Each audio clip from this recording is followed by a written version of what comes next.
Cultination, bonjour. La vidéo d'aujourd'hui vous prépare quelques minutes de pur plaisir. Elle vous fera vivre un voyage à la rencontre de mystères que les scientifiques et les analystes galèrent encore à percer. Et pour pimenter la vidéo, une dose de peur s'impose. Préparez-vous alors car vous êtes sur le point de découvrir les mystères historiques inexpliqués les plus effrayants. N'hésitez pas à consulter les sources de nos informations dans la description. Et c'est parti. 1. L'affaire Yogz. Attachez vos ceintures, notre avion décolle pour atterrir cette fois-ci en Allemagne. Encore avec une affaire qui ne manque surtout pas de suspense et de mystère. Préparez-vous bien car ce que vous allez entendre va sûrement vous couper le souffle. C'est l'histoire d'un certain Günther Stoll, un technicien alimentaire connu pour son caractère paranoïaque, ses crises étant souvent marquées par le discours qu'il adressait à sa femme dans lequel il évoquait des « eux » qui le poursuivaient sans cesse dans le but de le tuer. Ces épisodes de délire qui avaient comme héros principal les mystérieux « eux » voulant sa mort ont eu lieu en 1984. Et puis, la nuit du 25 octobre 1984, en étant assis calmement chez lui, Günther cria soudainement « Jetzt geht mir ein Licht auf » en allemand, ce qui veut dire « Maintenant je l'ai » avant de noter hâtivement le code Yogz sur un bout de papier, un code qui sera lié à jamais à son histoire tragique et énigmatique. L'homme paranoïaque quitta sa maison pour se diriger vers son pub habituel et consomma sa bière tranquillement. Sous le toit du pub, Stoll s'est effondré sur le sol en s'écrasant le visage. Les personnes ayant assisté à la scène ont déclaré qu'il n'était pas dans un état d'ébriété, mais plutôt dans un état de détresse. En franchissant les portes du pub, Stoll s'est dirigé vers la maison d'une vieille femme. Une bonne connaissance à laquelle il avait confié que quelque chose allait se passer ce soir même. Quelque chose qu'il avait qualifié de terrifiant. À 3h du matin, son corps nu a été découvert au bord de sa voiture grâce à 2 chauffeurs de camion. Stoll était victime d'un accident de voiture violent.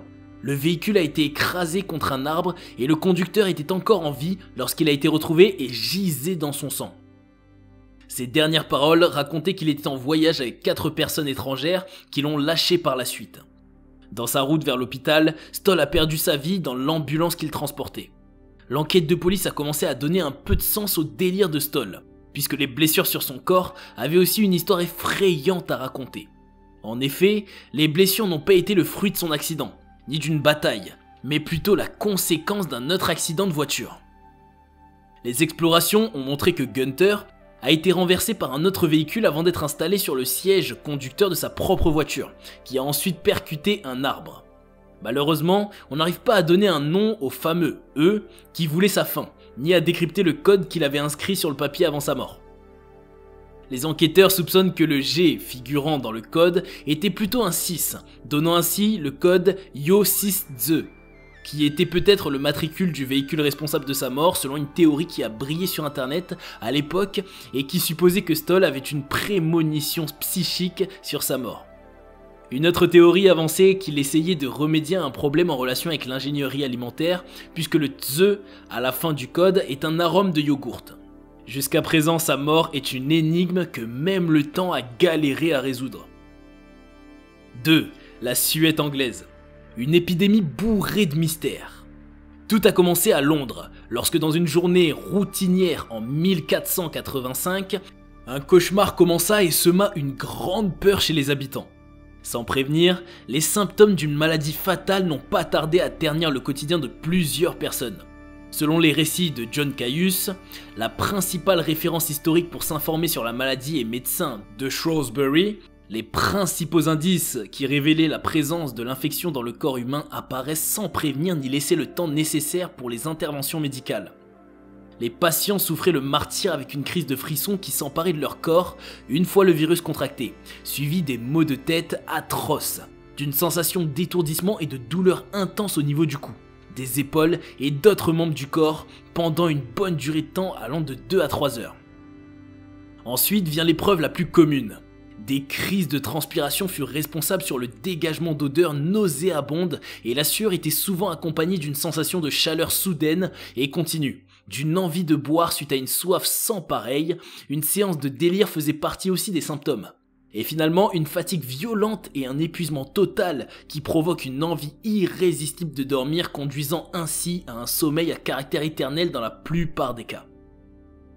La maladie a imposé sa présence en période estivale et commençait à s'atténuer à l'arrivée des saisons plus fraîches. Elle a fait plus de 15 000 victimes en Angleterre. En 1492, c'est au tour de l'Irlande de vivre le même cauchemar. Par contre, la maladie a disparu pendant 10 longues années des registres historiques.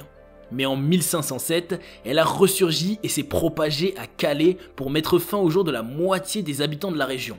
Et ce n'est qu'en 1528 que la 4e vague épidémique a frappé. Mais cette fois-ci, elle a frappé si fort qu'Henri VIII et sa cour ont dû quitter la ville de Londres. Cette 4e épidémie ne s'est pas contentée de l'Angleterre et s'est étendue pour dépasser les frontières de la Hollande, l'Allemagne, la Scandinavie et l'Europe de l'Est, pour atteindre la Pologne, la Lituanie et la Russie et également la Suisse. L'épisode final de la maladie a marqué l'année 1551, et malgré le fait que d'autres maladies de transpiration aient fait leur apparition quelques années plus tard, les preuves ont été manquantes pour les lier à la suette anglaise. La cause de la pathologie est encore sujette au mystère, mais les hypothèses ne manquent surtout pas à ce sujet. Certains affirment que la maladie est en relation avec un manque d'hygiène, même si elle a touché particulièrement la classe aisée des sociétés concernées. D'autres la lient avec des séries de grippe. Et le scénario le plus susceptible est que l'infection est l'œuvre de quelques rongeurs. Autrement dit, la maladie peut être une variante mortelle de l'hantavirus. 3. Morro Castle. Titanic n'est pas le seul paquebot à avoir eu un sort tragique. Les passagers à bord du Morro Castle voulaient profiter pleinement de la liberté qu'offre le paquebot et la paix que dégagent les vagues de l'océan et n'avaient aucunement l'idée que le voyage sur le fameux et prestigieux Morro Castle allait être la dernière aventure maritime de leur jour, encore moins que ce voyage serait le dernier de leur vie. En 1934, les voyageurs du Morro Castle ne savaient pas qu'en réservant leur ticket pour monter sur le paquebot qui faisait la liaison entre la Havane et New York, ils avaient réservé leur ticket vers l'au-delà. Tout se passait bien dans une journée de septembre à bord du Morro Castle, qui était le paradis sur mer de 500 voyageurs, qui avaient même le droit au luxe en consommant des boissons alcoolisées en pleine prohibition. Toutes les personnes à bord du paquebot étaient effrayées. Avec une vitesse vertigineuse et une intensité sans pareille, les feux n'ont pas épargné de détruire les équipements en si peu de temps. Les signaux d'alarme ne se sont pas manifestés trop tôt, puisque les premières alertes ne se sont lancées qu'après que les coursives centrales furent dévorées par l'incendie.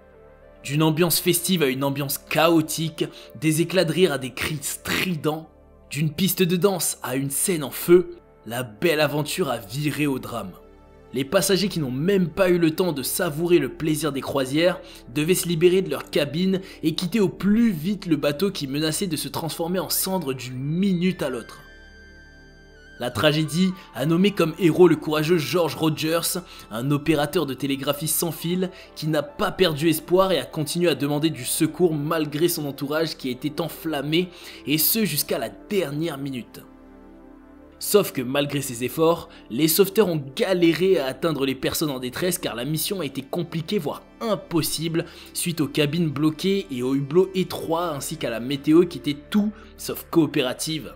Les vents forts et les pluies intenses n'ont fait qu'empirer la situation. La scène était digne d'un film d'horreur, avec des gens prêts à tout faire pour sauver leur peau. Des personnes se sont jetées dans l'eau sans penser aux conséquences, tandis que d'autres se sont contentés de crier et ont attendu désespérément la fin du cauchemar.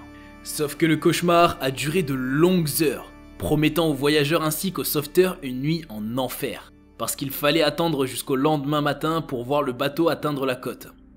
Un autre spectacle sanguin agressa la vue du grand public, lorsque le bateau encore dévoré par les flammes et les vagues continuent à expulser les cadavres martyrisés par les feux.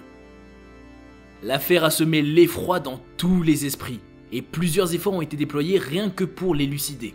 Sauf que la raison du sinistre demeure inconnue.